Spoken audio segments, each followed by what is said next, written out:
तर सर्वांना नमस्कार आणि माना समुद्राकडून आपण आजच्या व्हिडिओला सुरुवात करत आहोत. तर आपण लास्ट व्हिडिओमध्ये पाहिलं की आपण गावाला होतो शिमग्यासाठी. तर आपली जी बारकी पालखी आहे रूपाजी, श्रीदेव रूपाजींची पालखी, तर ती पालखी आपण लास्ट व्हिडिओमध्ये पाहिलं की आम्ही कशी सजवली.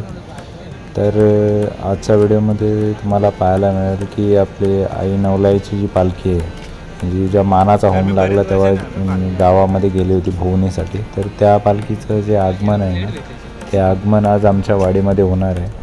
तर त्या पालखीला माघारी आम्ही जे आमच्या वाडीतील सर्व ग्रामस्थ आहेत त्या आम्ही सर्व माघारी आमची जी बाजूलाच वाडी आहे पेडामकरवाडी, तर त्या पेडामकरवाडीमध्ये आलो होतो. तर इथून या वाडीमधूनच आम्ही पालखी माघारी घेऊन आमच्या वाडीमध्ये नेणार होतो. तर या वाडीमध्ये ना मोजून एक 6 घरं असतील. तर या वाडीमध्ये एकाच घरामध्ये कॉमन पालखी बसते आणि सर्व जे आहेत 5-6 घरातले जे लोक ते सर्व एकाच घरामध्ये आपले देवाला हातभेटीचं नारळ, ओटी वगैरे जे काय आहे ते एकाच घरामध्ये कार्यक्रम करतात.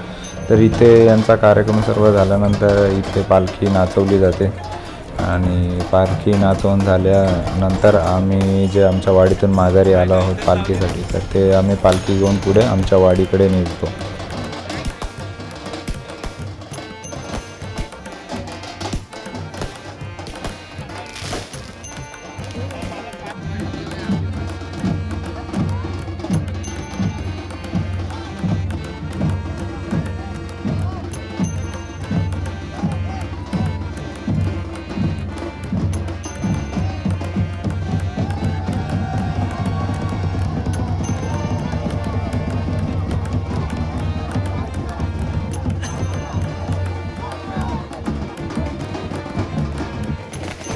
तर आता पालखी या वाडीतील पेडमकरवाडीतील जे ग्रामस्थ आहेत त्यांनी पालखी नाचून वगैरे झाल्यानंतर आम्ही जे आहे ते माघारी आलेले सर्वजण आम्ही पालखी घेऊन आमच्या वाडीकडे निघालो होतो. तर अशी पालखी नाचवत नाचवत आम्ही आमच्या वाडीमध्ये घेऊन जातो आणि यानंतरच पुढे 3 दिवस जे आहे ते पालखी आमच्या वाडीमध्येच राहणार आहे. आणि जी शिमगा जो कार्यक्रम आहे तो आमच्या गावाचा शिमगा कार्यक्रमाची जी सांगता आहे ना, ती सांगता आमच्या वाडीमध्येच होते. तर आमची जी वाडी आहे ती सर्वात शेवटची वाडी, म्हणजे आधी जी पालखी मानाचा होम झाल्यानंतर गावात गेली होती तर ती पहिली भोईवाडीमध्ये जाते आणि त्याच्यानंतर पुढच्या ज्या 4-5 वाड्या आहेत ना, त्या 4-5 वाड्या करून झाल्यानंतर शेवटी जी आहे ते शेवटला आमच्या वाडीमध्ये होते आणि आमच्या वाडीमध्येच या शिमगा जो कार्यक्रम आहे त्याची सांगता होते. तर आजची जी रात्र आहे ना, त्या आजच्या रात्री पालखी सानेवरतीच बैठी राहील आणि त्याच्यानंतर दुसऱ्या दिवशी सकाळपासून आमच्या वाडीतील जी घरं आहेत ना, ती घरं घेण्यासाठी पालखी जी आहे ती बाहेर पडेल. तर यावर्षी हे जी आहे ना पालखी आमच्याकडे पूर्ण 3 दिवस असणार आहे. नाहीतर काही वेळेला पालखी जी आहे ती 2 दिवस किंवा 2.5 दिवस अशी या दिवसांसाठी येते. आणि यावेळेला लकीली जी आहे ना पालखी जी आहे ती 3 दिवसासाठी आली होती.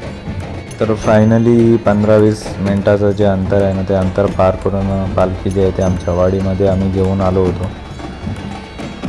पूर्ण 1 वर्षानंतर आपल्या ग्रामदेवतेचं आगमन आमच्या वाडीमध्ये, त्याच्यानंतर 3 दिवस जे आहे ते प्रत्येकाच्या घरामध्ये होणार होतं. त्यामुळे जो आनंद आहे ना, आनंद जल्लोष तो प्रत्येकाच्या चेहऱ्यावरती दिसून येत होता. प्रत्येकजण हा उत्साहात होता, कारण पूर्ण वर्षभरानंतर देव जो आहे तो देवदर्शनासाठी आमच्या घरी येणार होता. समोर पाहता ते सानेवरती सुद्धा विद्युत रोषणाई केली होती. पण देव येणार, आपला ग्रामदेवता आहे, ते ग्रामदेवतेचं आगमन होणार. तर प्रत्येकाला हा आनंद होता, प्रत्येकाच्या मनामध्ये जल्लोष होता आणि त्याच जल्लोषात उत्साहात प्रत्येकजण जो आहे तो आपल्या ग्रामदेवतेला, आपल्या देवाला खांद्यावर घेऊन नाचत होता.